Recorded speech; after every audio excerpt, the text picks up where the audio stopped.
Amigos de Telesur, muy buenas noches. En la entrevista de CIDE hoy recibimos a una fiscal que en estos momentos está a cargo de la Dirección de Captaciones de Comunicaciones de la Procuración de la Nación. Es un cargo sumamente importante y que viene precedido por una intensa polémica porque todo esto tenía que ver con las escuchas de inteligencia que hubo en la Argentina hasta el dramático momento en la que la explosión del caso Nisman, su denuncia y posterior suicidio determinó, y ya antes de este episodio, que hubiese algunos cambios que luego significaron el acceso de la fiscal Cristina Camaño a ese cargo tan relevante. Bienvenida. ¿Qué tal? Buenas noches. Muchas gracias. Debo decir que lo primero que se conoció de Cristina Camaño es un episodio de una enorme fuerza mediática de la Argentina. Un joven integrante del Partido Obrero, Mariano Ferreira, fue asesinado, luchando contra la tercerización que el sindicalismo a veces aprueba. Y fue asesinado en esas circunstancias. Y el principal condenado es uno de los sindicalistas más poderosos que ha habido en la Argentina, señor de apellido Pedraza. No lejano al gobierno, lo cual podría haber significado una dificultad para actuar como fiscal. ¿Y cuál fue la realidad, fiscal? La realidad fue que el gobierno me ayudó mucho, colaboró muchísimo tanto con la fiscalía, que estaba a mi cargo, como con el juzgado, que estaba a cargo de la doctora Wilma López. Mandaron un testigo protegido que se habían acercado en ese momento a Néstor Kirchner. Tenemos que recordar que Néstor muere a la semana siguiente, exactamente a la semana del homicidio de Mariano Ferreira. Y en esos días él manda a un testigo que fue el que nos ayudó muchísimo a dilucidar quiénes eran los que estaban ahí de la Unión Ferroviaria y quiénes eran los de afuera, que si bien él no los conocía, pero ya pudimos hacer todo un trabajo de investigación.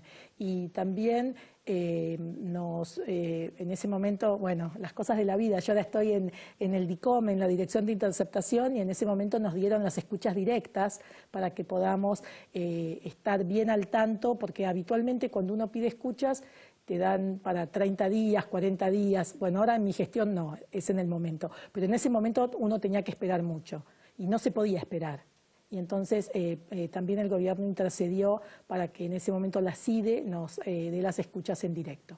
Es extraordinario lo que nos está contando la fiscal Cristina Camaño, porque este sindicalista, José Pedraza, era cercano al gobierno. Había estado pocas semanas antes en un acto multitudinario que tenía como protagonistas a los Kirchner justamente. Y usted está diciendo que fue Néstor Kirchner el que, sabiendo que había una persona que tenía datos importantes, lo acercó a la Fiscalía. Sí, de hecho, bueno, vino el ministro de Justicia, el doctor Julio Alac, a la Fiscalía una noche, o sea, con el testigo protegido. Lo trajeron de noche justamente porque de día había muchos periodistas en la puerta y Alac debe haber venido como a la 1 de la madrugada.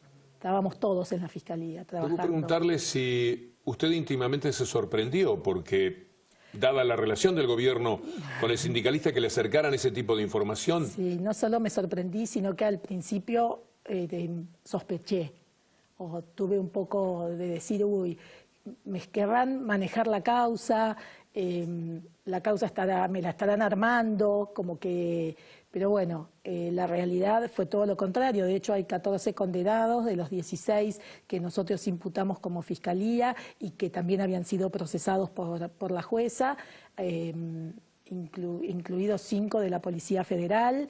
O sea, como que se hizo un muy buen trabajo y realmente sin esa colaboración yo creo que la causa sería un NN como tantas otras NN, ¿no? Es una causa en la cual la rapidez y la contundencia de lo que hizo esa fiscalía convirtió a Cristina Camaño en una figura relevante en la vida de la justicia, pero también por afuera de la justicia, porque no se dan casos tan importantes como ese en el que se dé una solución hecha sobre la base de una estricta justicia de este valor. Estamos hablando de 14 personas que están condenadas, Sí. pero sobre todo una resalta inevitablemente por la importancia que había tenido en la escena nacional. Aquí los sindicalistas tienen mucho peso Sí, claro.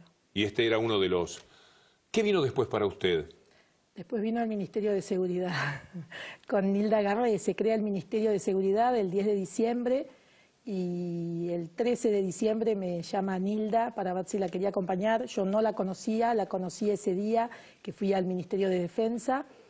Quedé en responderle y entonces cuando me fui lo primero que hice fue llamar a Pablo Ferreira porque yo tenía miedo, justamente dentro de todo esto era tipo como los ascensos de Menem, donde sacaban a uno de la causa y lo mandaban a otro lado. Entonces lo llamé a Pablo a preguntarle si le parecía bien. Pablo Ferreira es el hermano de Mariano, un hombre que está militando políticamente en forma muy activa. Sí, y él me dijo que sí, que tenía que agarrar, porque lo que yo no quería es que él piense que yo estaba abandonando la investigación. O sea, para mí lo primero en ese momento era poder avanzar en la investigación, que ya estaba bastante avanzada, pero me parecía que era importante lo que pensaba Pablo. Permítame decirle que no es habitual ese pudor.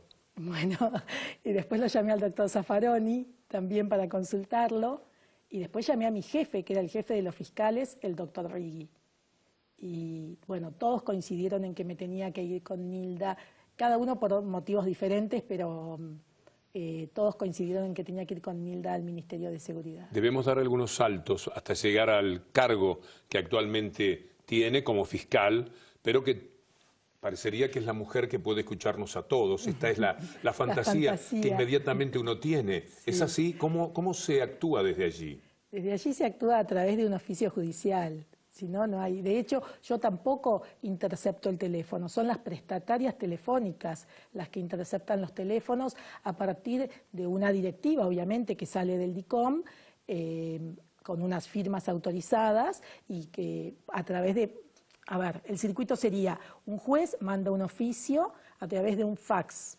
Es un fax especial que queda automáticamente grabado en una computadora. O sea que eso es inalterable.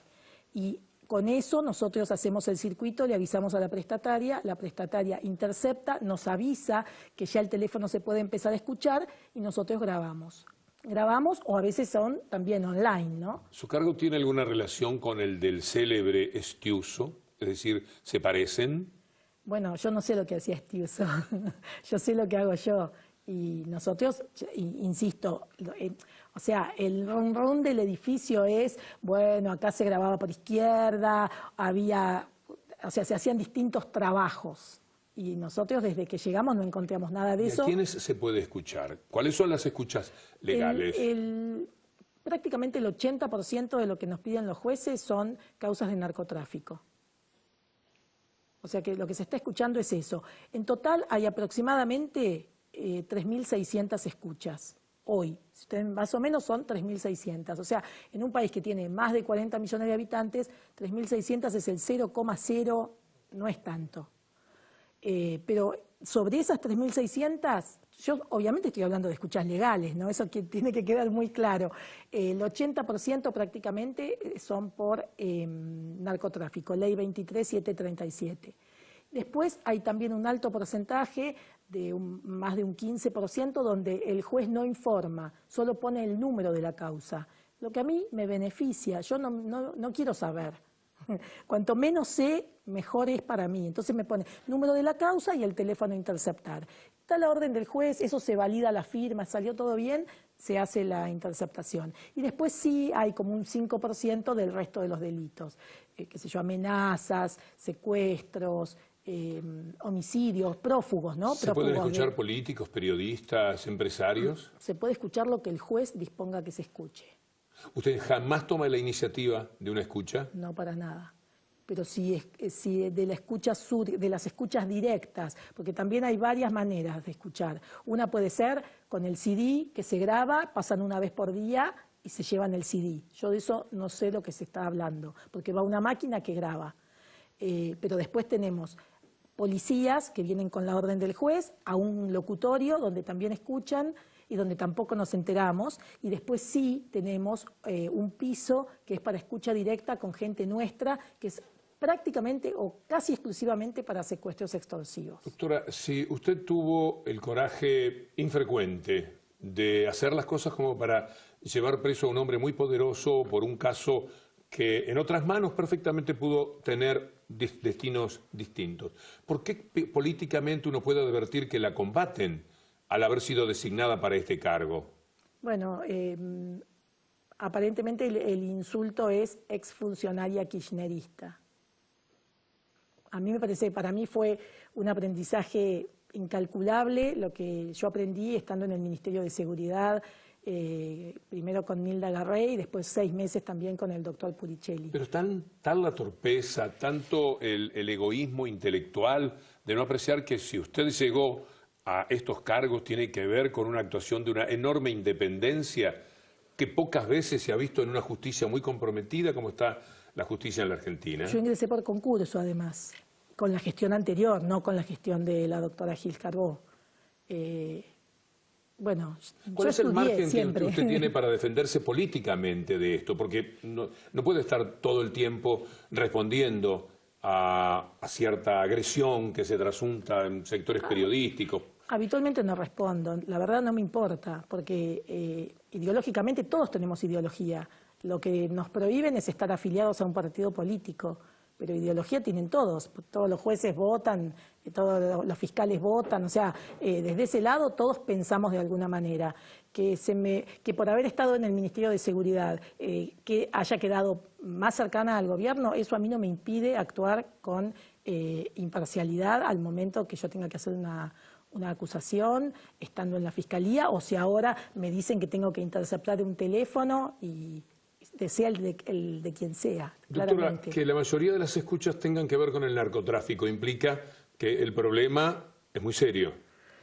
Bueno, es muy serio, o que tienen en cuenta determinados movimientos o bandas o lo que sea, y entonces por eso se los escucha para desbaratarlas, ¿no? O sea, es parte de las investigaciones. Los federales, habitualmente, las investigaciones más grandes que tienen son sobre narcotráfico. Pero caen entonces unas cuantas causas. Sí, claro. Como para que tengan que... Y sí, hay más o menos cerca de... Después de la pausa me gustaría hablar de un tema. Usted dispone cuáles son los límites posibles para usted. Yo le voy a preguntar sobre la actitud reciente de la Corte Suprema de Justicia, que es una corte que en estos momentos, debo decirle a los amigos de Telesur, es muy objetable, no tiene el número de integrantes que corresponde, uno de los mismos está visualizado como una persona que tiene escasa posibilidad, tiene más de casi 100 años y no tiene posibilidades físicas, no se sabe, a veces se duda también de las posibilidades intelectuales que tiene en estos momentos, ha sido antes un jurista ciertamente importante en la República Argentina. Esa corte ha tenido en los últimos tiempos una actividad política muy fuerte, muy incisiva, muy contraria, por otra parte, al gobierno nacional. Y ahora, en estos días, entre el 25 de octubre y el 22 de noviembre, surge la Corte con un organismo que lleva adelante para la investigación del narcotráfico. Y de esto quiero hablar, hasta donde sea posible, con la fiscal Cristina Camaño, inmediatamente después de la pausa. La entrevista decide hoy con Cristina Camaño, que está a cargo de la Dirección de Captaciones, de Comunicaciones de la Procuración. En realidad el cargo es un poco más complejo todavía. Y que se ganó, como les decía en el comienzo del programa, la admiración cuando tuvo que actuar como fiscal incisiva, al mismo tiempo prudente en el manejo de toda la investigación que tenía entre sus manos del caso del asesinato de un joven militante del Partido Obrero, un hombre profundamente querido y recordado como Mariano Ferreira. El alivio de que se hiciera justicia con esa rapidez fue una de las cuestiones más interesantes que determinaron que Cristina Camaño se convirtiese en esa persona relevante que hoy ocupa estos altos cargos. Hablábamos del narcotráfico y hablábamos de la Corte Suprema. ¿Qué opina de esa participación de la Corte? Yo creo que es una decisión política bastante errada desde el punto de vista que el 1 de marzo debería ponerse en funcionamiento el nuevo Código Procesal Penal. O sea que no tiene que existir ninguna comisión de nada de los jueces. Tienen que de una vez por todas decidirse a que sean los fiscales los que investiguen y que los jueces sean jueces de garantías. O sea, no es necesaria esta comisión, ya existe la Procunar, que de hecho quedó dentro de esta comisión, o sea que es un sinsentido, porque es la Procuraduría que justamente está a cargo del narcotráfico. Y además, bueno, también lo pusieron, la verdad, yo debo decir que más allá de todo lo que se está diciendo estos últimos días sobre el doctor Raúl Reynoso, el juez de Orán, que también está dentro de esa comisión, qué mala suerte, lo ponen al juez Reynoso y lo allanan, bueno. Siempre fue para la Corte ese juez Reynoso, que ahora está complicado, sí, de presunta relación con narcotraficantes en la ciudad de Orán, siempre fue señalado por la Corte como una especie de prohombre contra el narcotráfico. Era un prohombre al que nunca le dieron bola. Laburaba solo en ese juzgado que tenía 20.000 causas. Nosotros lo hemos recibido en el Ministerio de Seguridad, porque él iba por todas las oficinas pidiendo, por favor, que me manden gente, no puedo trabajar más. Bueno, evidentemente en algún momento, no sé qué pasó, eso lo determinará la justicia, pero hasta en un punto hasta me da pena, porque él venía a verla a la ministra, o incluso ha estado conmigo también, diciendo que iba a la Corte a pedir que le den gente porque tenía 8 personas y 20.000 causas. Es muy interesante lo que dice para el seguimiento que yo periodísticamente hago de la causa. Nosotros no podíamos, en ese momento, no podíamos hacer nada más que decir, bueno, vamos a decir que si nos preguntan, vamos a decir que sí, que es importante que le manden gente, doctor Reynoso. O sea, era eso. Pero volviendo a la Corte, tengo un razonamiento cuya modestia juzgará usted, y es el siguiente. Si la Corte tiene una comisión que está investigando estos temas, se está involucrando en la investigación de alguna manera. ¿Cómo hace la Corte luego para tomar distancia cuando tenga que ser juez? Bueno, ese es el gran problema que tenemos hoy con el actual Código Procesal Penal, que muchos están intentando dilatar para que no entre en funcionamiento. Bueno, de hecho tenía que entrar el 1 de agosto pasado y ahora lo pasaron para el 1 de marzo de 2016. Eso va a suceder, que haya en algún momento para la Corte un impedimento de hablar sobre lo que ella misma está investigando. Exactamente. Se supone que hay quienes investigan y los investigados, y las cosas en algún momento llegan a la Corte. Llegan a la Corte. Pero si la Corte ya está metida en esta discusión, ¿cómo hace para apartarse? Bueno, no sé, por eso digo que es errado lo que han creado, ¿no? Es una comisión que no debería existir.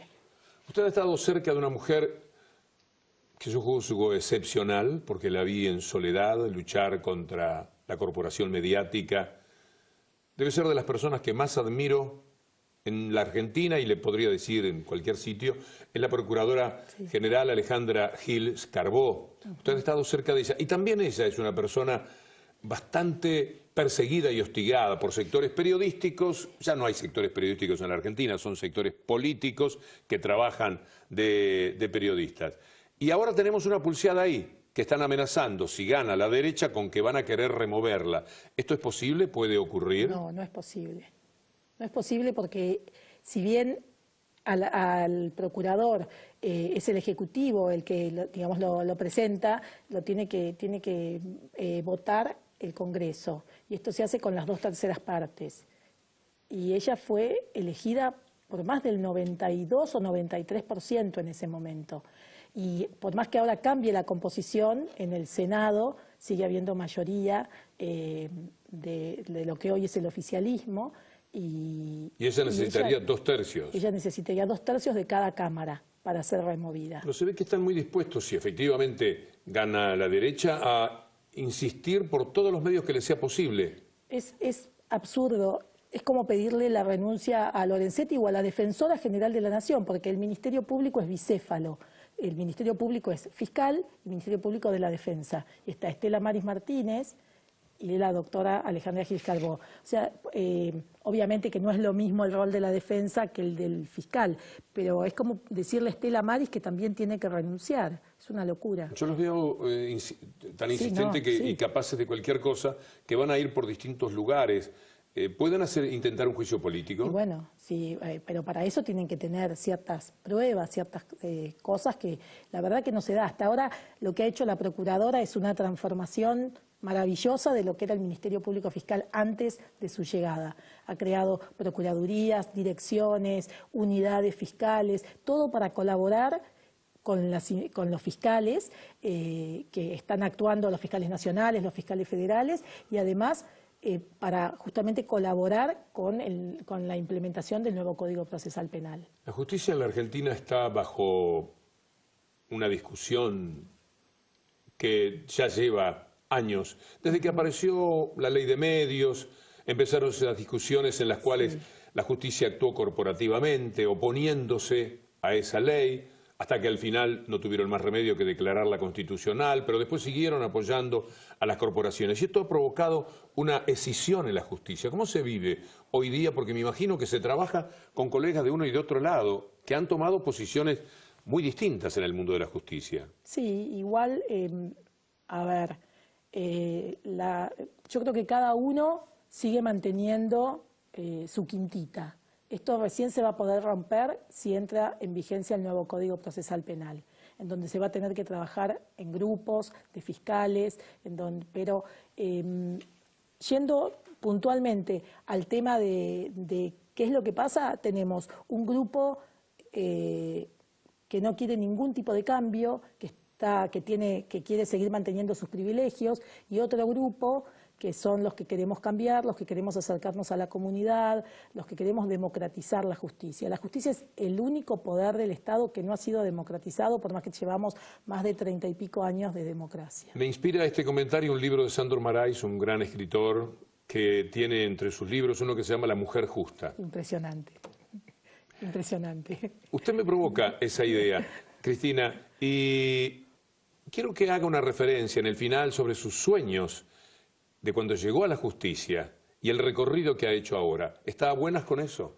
Sí, por supuesto. O sea, la verdad que siempre trabajé, yo soy muy laburadora, eso lo puedo decir, lo pueden decir todos, pero yo también. Y siempre trabajé para mejorar y realmente ahora me siento como que eso se puede llevar adelante, ¿no? O sea, como que tengo todo el apoyo desde la Procuración y bueno, a partir también de la causa de Mariano Ferreira, que eso es muy tipo match point, ¿no? ¿Te acordás la película de Woody Allen donde la pelota queda ahí y de acuerdo para qué lado cae? Bueno, hay también un factor suerte, más allá de que uno a veces sabe mirar. El día que mataron a Mariano, yo no tengo auto.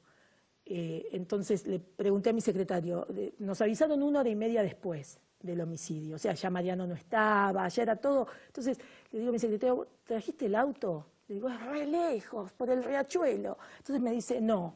Digo, ¿qué hacemos? ¿Vamos o no vamos? Salta mi prosecretario y me dice, yo sí traje el auto. Entonces le digo, bueno, entonces vamos. Y eso cambió. Yo podría haber dicho, no, son las 3 de la tarde, esto pasó a la 1 y media, ¿para qué vamos a ir 1 hora y media después? Son esos, a mí me gusta ir al lugar del hecho, siempre voy al lugar del hecho, pero convengamos que ese día, el lugar del hecho ya, Mariano no estaba, los heridos no estaban, como que perfectamente se podría no haber ido. Y ese cambio es lo que también después generó, ¿no? Todo un... ¿Qué siente que le dio haber ido al lugar del hecho? ¿Qué cosa vio? ¿Qué cosa supo? ¿Qué percibió? Pude investigar, que es lo que a mí más me gusta. La realidad es que a mí me gusta ser fiscal, porque me gusta investigar. A mí me gustaba estar de turno, que nadie quiere estar de turno. ¿Qué fue lo que le convenció de que Pedraza, este sindicalista tan empinado, tan cercano por otra parte al gobierno, tenía relación de la instancia tan severa que marcó la justicia con el crimen? Bueno, hubo varias cosas. Una fue la investigación que se hizo de las empresas a nombre de la hija, el yerno, que eran empresas que eran los que tomaban a los terciarizados. Por es eso decir, había un interés directo de él. Y por otro lado, las escuchas que determinaron que él estaba al tanto absolutamente de todo lo que estaba pasando en las vías. En términos Entrecruzamiento de llamados. Sí, teníamos un mapa de entrecruzamiento que era el doble de esta mesa, en donde veíamos minuto a minuto cómo se entrecruzaron los llamados y avanzaban los sindicalistas de él por las vías. Sí, y mientras había Pablo Díaz, hablaba con Fernández, que estaba con Pedraza, y que además era como que lo que decía era, bueno, sí, como que él sabía todo, o sea, estaban juntos, los teléfonos de ellos estaban juntos, y ese entrecruzamiento es lo que llevó a... de haber tenido esas grabaciones y esa posibilidad de escuchar y acercarse a esa instancia, debe ser al mismo tiempo que apasionante, dramático. Sí, totalmente. Sí, Favale, que fue el que disparó, que se profugó, y nosotros determinamos también por las llamadas que creo que se había ido a Chascomús y llamaba a su mujer desde Chascomús. Y era muy fuerte, esas escuchas fueron muy fuertes, además porque eran en directo, eran online porque me las habían conseguido de esa manera. Nunca había estado dentro de un caso tan importante. No, tuve otros casos, incluso como secretaria tuvimos otros casos, por ejemplo, de policías involucrados en la causa Bayarri, que por ahí te suena, de donde estaba Sablich, recién lo condenaron el año pasado y era una causa del año 91. Por eso necesitamos el cambio de código. 91 y lo condenaron en el 2014. Y como apeló, todavía no está preso. Sea cual sea el gobierno, esa nueva justicia, aunque sea con esto, con lo que va a empezar... Sea el gobierno, no va a ser así. Si cambia el gobierno, ¿no va a ser así? Si cambia el gobierno, yo estoy segura que no va a salir el nuevo Código Procesal Penal. Es dramático eso. Sí, claro. Sí, claro. ¿Hablaremos en alguna otra ocasión? Cuando Ojalá quieras. Que sea aquí en Telesur. Muchas gracias, Cristina. No, por favor, a ustedes. Cristina Camaño, fiscal, que está a cargo de uno de los organismos en estos momentos más importantes y más discutidos. Es la persona que determina sobre las escuchas, no a quiénes escuchar, como acaba de explicarlo, pero que da todo el apoyo tecnológico que permite realizar esa importantísima tarea en el país. Amigos de la entrevista de CIDE, los invitamos para mañana. Será un gusto acompañarles. Hasta entonces, si Dios quiere.